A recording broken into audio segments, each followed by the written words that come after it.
नमस्कार दोस्तों, मैं एल.एस. मिश्रा आज आपके बीच में प्रेजेंट हुआ हूँ एक नई सोच के साथ। आज हम लोग विचार करेंगे। चर्चा का विषय आज का रहेगा हमारा एक समृद्ध युवान। हम सभी लोग अपने जीवन में बहुत कुछ करना चाहते हैं, बहुत कुछ आगे बढ़ना चाहते हैं। आप कई लोगों से मिले होंगे जो बहुत कम समय में बहुत अच्छी ऊंचाइयों पर पहुंच गए, बहुत थोड़े समय में आगे बढ़ गए, लेकिन इसके पीछे उनका कोई तो पुरुषार्थ रहा है, एक स्पष्ट प्रकार के वर्तन रहे हैं, कोई ऐसा मार्ग रहा है जिस पर वो चल करके बहुत आगे पहुँचे हैं। तो इसमें प्रथम विचार है भगवान ने हमें जो ये मनुष्य देह दी है, इसकी कीमत बहुत है। इसका हम उपयोग किस तरह से करते हैं। अगर हम आध्यात्मिक दृष्टिकोण से देखें तो इसके बहुत सारे अगणित फल बताए गए हैं। इसको मनुष्य की देह को पाने के लिए देवता तक तरसते हैं। लेकिन अगर हम स्थूल दृष्टिकोण से देखें तो मैं आपके बीच में एक दृष्टांत कहना चाहूँगा, वर्णन करना चाहूँगा कि मनुष्य की देह के बारे में एक बार जब विचार किया गया तो एक अमेरिका में बहुत सारे साइंटिस्ट लोग इकट्ठे हुए। उन्होंने विचार किया, शोध किया कि यह मनुष्य की देह को इतना कीमती क्यों कहा गया है। उन्होंने अब क्या किया, एक बहुत बड़ी लेबोरेटरी में इकट्ठे होकर के सभी लोगों ने विचार पूर्वक, कई सारे महान साइंटिस्ट वहाँ पर एकत्रित हुए और विचार किया कि इस देह की कीमत का अंदाज़ा कैसे लगाया जाए। तो उन्होंने क्या किया, कई वर्षों तक लगातार इसमें काम किया और वहाँ पर एक डेड ह्यूमन बॉडी का निर्माण किया। उस डेड ह्यूमन बॉडी का जब निर्माण हुआ तो कहते साइंटिस्ट ने प्रयोग इसलिए किया कि ह्यूमन बॉडी के ऊपर बनाने में खर्चा कितना आता है। स्थूल दृष्टिकोण की हम बात कर रहे हैं। तो कहते हैं यहाँ पर जब इस बॉडी को बनाया गया तो tech bill about cost $5 trillion. आप समझ सकते हैं, अभी यहाँ पर $5 ट्रिलियन, वो भी एक मुर्दा बॉडी को बनाने के लिए। वो बॉडी जिंदा नहीं थी, डेथ बॉडी को बनाने के लिए $5 ट्रिलियन रुपए खर्च हुए। अभी उस बॉडी को हम आइसक्रीम मुंह में डालें, वो आइसक्रीम नहीं खा सकती, हंस नहीं सकती, बोल नहीं सकती, चल नहीं सकती, गा नहीं सकती, कुछ भी एक्टिविटीज़ नहीं कर सकती। वो डेड बॉडी थी। तो अभी सभी ने बैठ करके विचार किया। 100 साल की एज होती है एक मनुष्य की, तो उस 100 साल को इन्होंने $5 ट्रिलियन से डिवाइड किया। अभी उसको डिवाइड करने के बाद उसकी कीमत क्या निकली, पर सेकेंड इज 1 करोड़ रुपीस। जब एक सेकेंड का 1 करोड़ रुपया इसकी कीमत निकाली गई तो अब आप समझ सकते हैं कि मनुष्य की देह एक बहुत ही बहुमूल्य चीज है। उसका हम सही उपयोग कर पा रहे हैं या हमें कैसे करना है। अभी हम एक विचार करते हैं कि हम कोई भी एक सामान्य सा गैजेट लेने जाते हैं। सपोज मोबाइल है, लैपटॉप है, टीवी है, कंप्यूटर है, कोई सामान्य सा एक गैजेट लेते हैं तो इसके साथ में एक बुकलेट आती है, हाँ या ना? यस। तो इसके साथ जो एक बुकलेट आती है, किस लिए आती है? विचार हुआ हाउ टू यूज दिस, इसको कैसे इस्तेमाल करना है। ऐसे ही जब हम ये मनुष्य की देह को लेकर के यहाँ पर इस संसार में आए तो हम इसका उपयोग कैसे करें, ये हम विचार करते हैं। तो हमारे पास वो बहुत सारी बुकलेट हैं। हमारे ऋषियों ने, मुनियों ने, बहुत सारे ऐसे महान वैज्ञानिक, दार्शनिक हुए हैं जिन्होंने ऐसे सिद्धांत दिए हैं, ऐसे प्रिंसिपल्स बनाए हैं, रूल बनाए हैं जो इस जीवन को जीने के लिए पर्याप्त हैं। आज की डेट में हमारे मॉडर्न डे थिंकर, जो मैं आज आपके पास बैठ करके अपने विचारों के माध्यम से आपके पास तक अपनी बात पहुंचा पा रहा हूं, ये सारे विचार उनने दिए गए हैं। हमारे जीवन का उद्देश्य कैसा होना चाहिए, क्या होना चाहिए, किस प्रकार का हमारा जीवन होना चाहिए। कहते इस प्रकार से अभी इस विचार से हमें अपने जीवन में एक विचार तो दृढ़ करना है, करना क्या, होना ही चाहिए। तो इसलिए तब भी आप कुछ हासिल कर पाएंगे।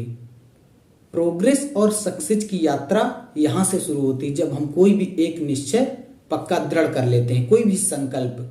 जिनको जीवन में कुछ भी करना है वो ये 5-10 बातें अपने जीवन में जरूर नोट करें। कभी आप विचार करिएगा, जिनको भी कुछ करना है, आपने एक डायरी और पेन अपने पास रखा है या नहीं रखा है, ये आप स्वयं सोच सकते हैं। उस डायरी और पेन से आप 5-10 बातें उसमें नोट करनी है कि हमें ये अपने जीवन में रूटीन में डेली करना ही करना है। और जिसने भी ये कुछ किया है, आप पक्का यकीन मानिए वो सक्सेस की यात्रा में बहुत दूर तक गए हैं। जिसको भी यहाँ पर सक्सेस चाहिए, अब आप क्या विचार लेकर के अपने जीवन को जी रहे हैं, इस पर विचार करिएगा। क्या आप इस विचारधारा से शाम को सोते हैं कि अगर मैं सुबह उठा तो कुछ कर लूंगा? अगर इस विचारधारा से आप जीते हैं तो आप मानिए कि सक्सेस से आप अपने आप को बहुत दूर रखे हुए हैं अपने हाथ से। अगर आपसे पूछा जाए कि आपकी सिद्धि का रहस्य क्या है, अगर आप इस विचारधारा से जिएंगे कि सुबह उठूंगा तो कुछ करूंगा, तो आप कोई आंसर सही नहीं दे पाएंगे। एक घटना मैं आपको बताता हूं। वो घटना कुछ इस प्रकार की है। अमेरिका का एक 10-15 साल का नौजवान युवक लड़का बैठ करके सोचने लगा, मैं जीवन में कुछ करना चाहता हूं, कब करूं, कैसे करूं, किस लिए करना है। अगर मुझे जीवन में कुछ सिद्धि चाहिए तो मुझे कुछ करना पड़ेगा। उसने एक डायरी उठाई, पेन उठाई और 5-10 बातें उस डायरी में नोट की कि मुझे अपने जीवन में ये काम करने हैं। अभी उस काम पे लग गया। उस काम पे लगने का परिणाम ये हुआ, वह 15 साल का युवक जब 58 साल का हो गया, एक दिन अपने घर की सफाई कर रहा था और अचानक से उसे अपनी वो 15 साल पहले लिखी हुई डायरी मिल गई। और जब उसने उन लाइनों को पढ़ा कि मुझे तो अपने जीवन में ये 5 काम करने हैं, ये उसने लिखा था, सोचा था।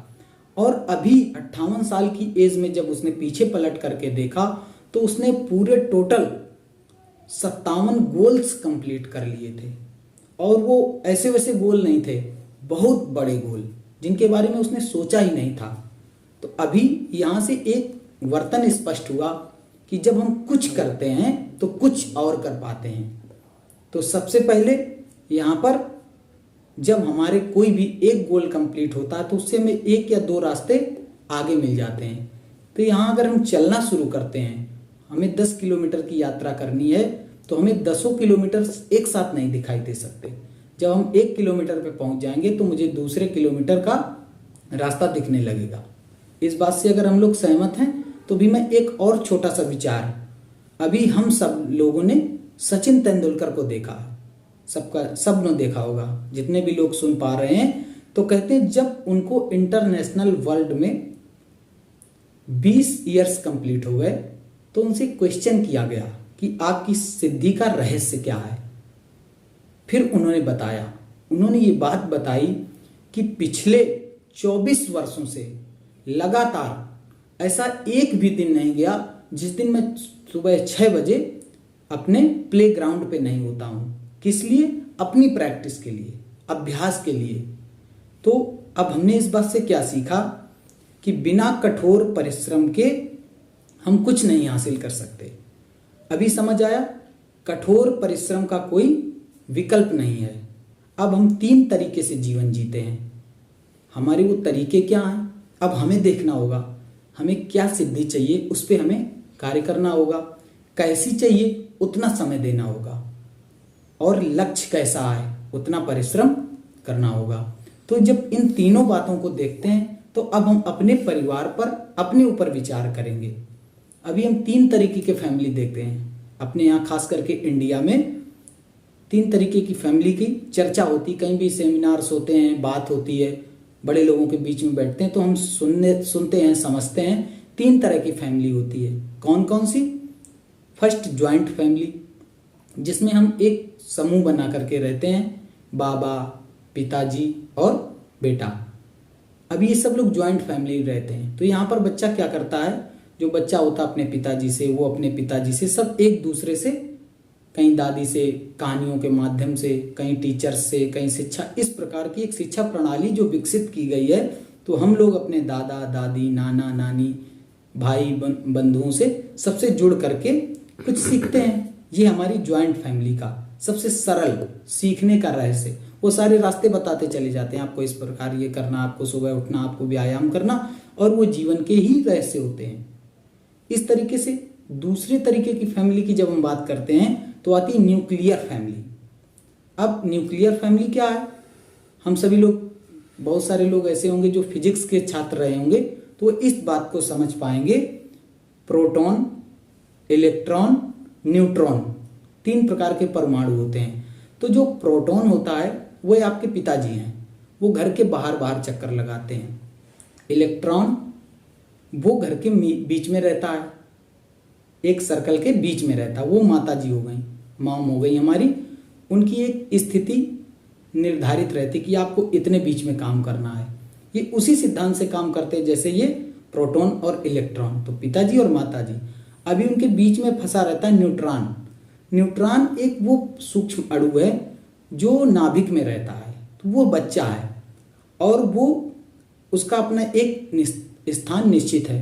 पिताजी अपने आप में व्यस्त हैं, माताजी अपने आप में व्यस्त हैं, और वह बच्चा अपने आप में किसी न किसी प्रकार से जीवन का मार्ग खोज रहा होता है। जहां पर हम अपने आप को रख के देख सकते हैं तो हम इस चीज को आसानी से महसूस कर पाएंगे। अभी एक तीसरे तरीके की फैमिली होती है। इन सबके कार्य फिक्स हैं, सब अपनी अपनी जगह सही हैं, इनका मार्ग भी सही चला जाता है। बहुत ज़्यादा नहीं तो कुछ जो सोच सकते हैं उसको करने की क्षमता इनके अंदर रहती है।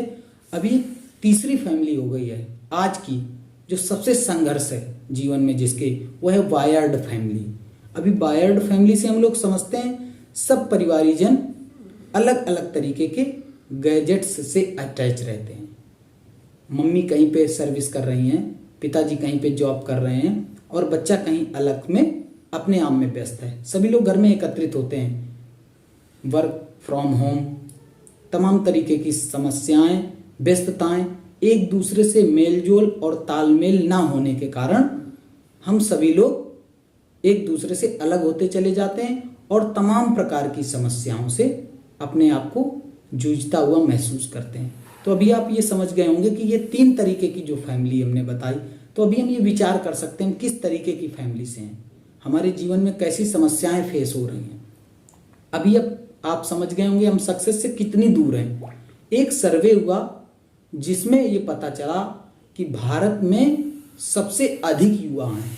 तो अभी हमें इस बात पे सोचना है कि जो युवा शक्ति है ये कुछ कर सकती है, और अगर हम सक्सेस के रास्ते पे आगे बढ़ना चाहते हैं तो बहुत कुछ कर सकते हैं। अभी हम अपने आप को सोचें और समझें।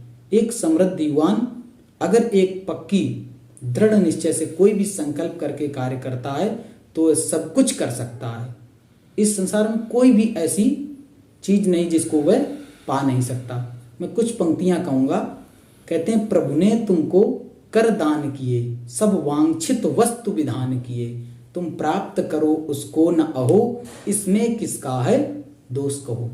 तो मैं ऐसी आशा करता हूं आप लोग अपनी आत्मशक्ति और अपने जीवन के मूल्य को समझ पाए होंगे और समझेंगे। यहाँ से एक दृढ़ निश्चय के साथ अभी सभी लोग एक एक डायरी और पेन ले लेंगे, जिससे हम अपने जीवन में कुछ अच्छा सक्सेस पा सकते हैं। और सच मानिए आप सक्सेस के बहुत करीब हैं। सक्सेस हमारे दिमाग से जब सिग्नल जाता है तो हमारा शरीर वो काम करना शुरू कर देता है। आप अपने ब्रेन को उस तरीके से तैयार कीजिए जिससे ये आपके शरीर का पूरा उपयोग कर सके, ना कि शरीर के हिसाब से ब्रेन को तैयार कीजिए।